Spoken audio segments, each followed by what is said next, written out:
But the girls could only attend boarding school for so long, and the producers scrambled to find ways to keep them under one roof.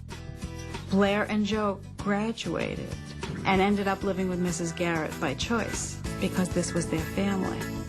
And so the action shifted from the dorm to Mrs. Garrett's new venture, a bakery called Edna's Edibles. The bakery burns down eventually, electrical fire or something like that. And so it was on to the next location.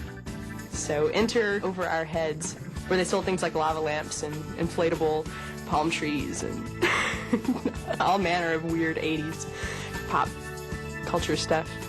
In between set changes, some new faces popped into the picture too. We had amazing additions to our, it's one of the running jokes is, if you were a working actor in the 80s, you did an episode of Facts of Life. Star power was provided by the likes of Ava Gabor, Dick Van Patten, Richard Dean Anderson, Helen Hunt, Juliette Lewis, and David Spade. The show even provided a vehicle for one of Hollywood's future mega movie stars.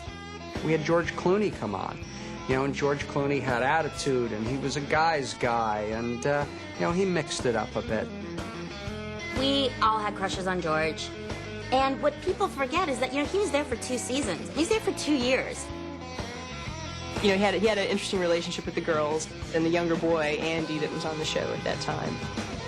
Now it strikes me as kind of strange. There's this older man hanging out with teenage girls and a 12-year-old kid, but hey. If I had known he was going to turn out as well as he did, then I think I would have made an effort to wear makeup to rehearsal a little bit more often. I didn't care. I didn't take it seriously because he wasn't that fine back then. He was just a lot of fun. It was just nice to have male energy around. All those girls. I gotta tell you, sometimes you just need some testosterone, But an injection of testosterone wasn't a cure for old age. The biggest threat to the healthy run of a long-term series is lack of innovation. The Facts of Life ran the gamut of tricks to help ward off the malaise of a stale sitcom. There were overseas jaunts to Paris and Australia.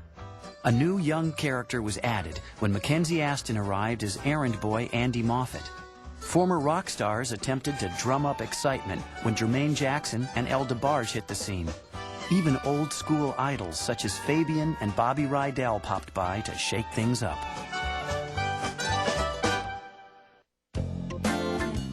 It may have seemed contrived, but the show could still deliver a joke.